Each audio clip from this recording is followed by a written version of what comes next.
અમરેલીની એક ઘટનાએ સમગ્ર ગુજરાતમાં ખળભળાટ મચાવી મૂક્યો છે। જો કે આ ઘટના 8 દિવસ અગાઉ બની હતી, પરંતુ આજે ખુલાસો થતાં ગુજરાતભરના વાલીઓએ ચેતવાનો વારો આવ્યો છે। જાણકારી પ્રમાણે બગસરા તાલુકાના મોટા મુંજિયાસર ગામની પ્રાથમિક શાળામાં એક વિચિત્ર ઘટના બહાર આવી છે, જેમાં 40થી વધુ વિદ્યાર્થીઓએ પોતાને બ્લેડ વડે કાપા મારી ઈજા પહોંચાડી હતી।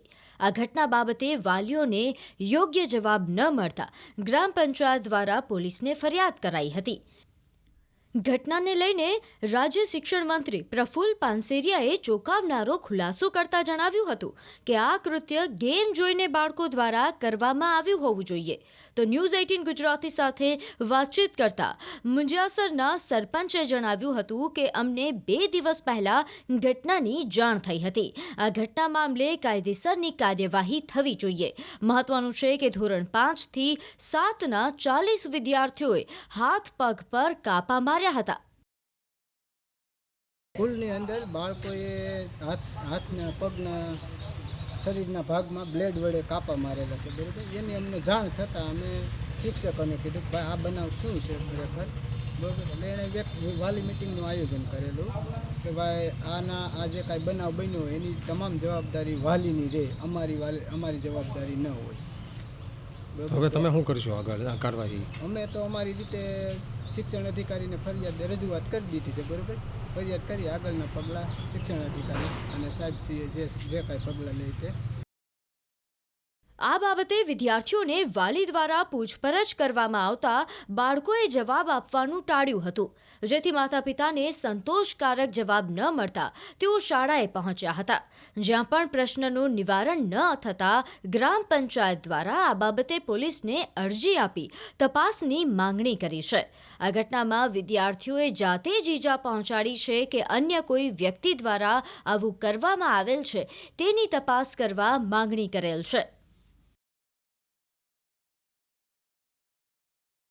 મીડિયા દ્વારા મને જાણવા મળ્યું હતું, મેં જે જાણકારી મેળવી એ પ્રમાણે બાળકો સામે ચેલેન્જ આપે, ગેમમાં જેમ ચેલેન્જ આપે, કોઈ ડેન્જરસ વસ્તુ કરવાની હોય, કોઈ કૂદકો મારવાનો હોય, એ રીતે શાર્પનરનું જે પેન્સિલ અણી કાઢવાનો જે સંચો હોય એનું જે બ્લેડનું પેલું હોય, હારી જાય તો સામે મારે પોતાના રીતે। આમાં કોઈ હુમલો થયો છે, બહારના લોકો એમને મારે, પોતે સામે ચેલેન્જથી પણ વાલીઓ માટે, શિક્ષણ માટે અને દરેક શાળા સરકારી હોય કે પ્રાઇવેટ હોય, આપણા માટે આ રેડ સિગ્નલ છે અને આપણા માટે આ ડેન્જરસ વાત છે। ત્યારે આદરણીય મુખ્યમંત્રી ભૂપેન્દ્રભાઈ પટેલ સાહેબ 4 મહિનાથી આ બાબતમાં ગંભીરતા લઈ રહ્યા છે અને સોશિયલ મીડિયા અને આવી ગેમો પર આપણે શું કરી શકીએ એની ખૂબ તજજ્ઞો સાથેની મિટિંગો કરીને આપણે એની ચોક્કસ ગાઈડલાઇન્સ પણ નક્કી કરવાના છીએ। ત્યારે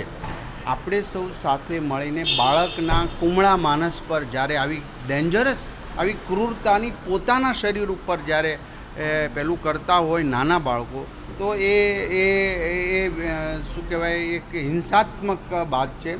જેટલી ગેમ જોવો એમાં ગન હોય, તલવારો હોય, વગેરે સામે મારતા આગળ જવું, આ એક એના માઇન્ડની અંદર વિકૃતતા પેદા કરે છે। ત્યારે એની તપાસ થઈ ચૂકી। 8 દિવસ પહેલાંનો આ પ્રાથમિક શાળાનો બનાવ છે। મને પ્રાથમિક બેઝ પર મળ્યું 40 બાળકો નથી પણ 10થી 12 બાળકો છે, છતાં મેં તમામ રિપોર્ટ આજ સાંજ સુધીમાં ફરી વખત ત્યાં જઈ મને મંગાવવાનો સૂચના આપી છે। પરંતુ આજે સોશિયલ મીડિયા અને વિકૃત ગેમ વાલીઓ જ્યારે બાળકોને ફોન આપે છે, લે છે, તો એના ઉપર બધાએ સાથે મળીને કંટ્રોલ કરવાની અત્યારે જરૂર છે। સામાન્ય ઘટના એક નાનો સરકો છે, સામાન્યમાંથી બહુ મોટી ઘટના બની શકે। સામાન્ય એક ઉદ્ભવ વિકૃતતાનો સામાન્યમાં, હું સામાન્ય નથી ગણતો, પરંતુ એમને આપણે બીજી સ્કૂલમાં કે બીજા વિદ્યાર્થીઓ આવું ન કરે એ દિશામાં આપણે જઈશું। આ કેસને સ્ટડી કરીશું, એ સ્ટડી કર્યા પછી આપણે બીજી સ્કૂલને ગાઈડલાઇન્સ આપીશું।